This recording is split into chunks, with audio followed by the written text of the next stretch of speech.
Hello guys, welcome back to my channel. আশা করছি তোমরা সকলে খুব ভালো আছো। আমিও কিন্তু খুব ভালো আছি। স্যাটারডেতে কী করলাম, কোথায় গেলাম, সেটাই তোমাদের সাথে একটু শেয়ার করব। এখন আমি প্ল্যাটফর্মে বসে আছি, তো ট্রেন আসার অপেক্ষায়। আমাদের প্ল্যাটফর্ম হরিপাল।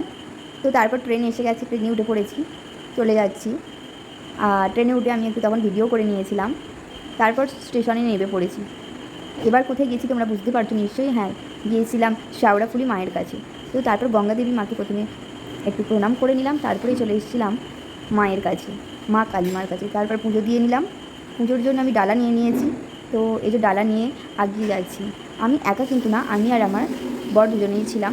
তো প্রথমে আমি এখানে ধূপ আর বাতি ঠাকুরকে দেখিয়ে নিয়েছি, দেখিয়ে নিয়ে তো রেখেছি। তারপরে এই যে আমার বর যাচ্ছে ঠাকুরকে ধূপ আর বাতি দেখাতে, কারণ যেহেতু দুজনে গিয়েছিলাম, ভিডিও করার মতো কেউ ছিল না। ও আমারটা ধরে দিয়েছিল, আমি ওটা ধরে দিয়েছিলাম। তো দেখতেই পাচ্ছ। তারপর মায়ের কাছে পুজো দিয়ে চলে গিয়েছিলাম শ্রীরামপুর শ্রীলেদার্সে। তো বরের একটা ব্যাগ কেনার কথা ছিল, তো এখানে ব্যাগ কিনতে গিয়েছিলাম। তো বর প্রথমে এখানে ব্যাগ চয়েস করছিল কোন ব্যাগটা নেবে। তো ফাইনালি একটা ব্যাগ পছন্দ হলো, তো সেখান থেকে একটা ব্যাগ নিল। আর কিছু মোজা কেনার ছিল, তো সেই মোজাগুলোও নিয়েছিল। নেওয়ার পর সেখান থেকে আমরা দুজনে মিলে বেরিয়ে চলে এলাম। এসে রাস্তায় কিছু ফুল কিনে নিয়েছিলাম। এখান থেকে ফুল কিনে নিয়ে চলে গেছিলাম এখানে কিছু খাওয়ার জন্য। তো ওখানে কিছু মোমো খেয়েছিলাম। খেয়ে তারপরে বাড়ির উদ্দেশ্যে বেরিয়ে পড়লাম আবার ট্রেনে করে। এই দুজনে একসাথে চলে এলাম।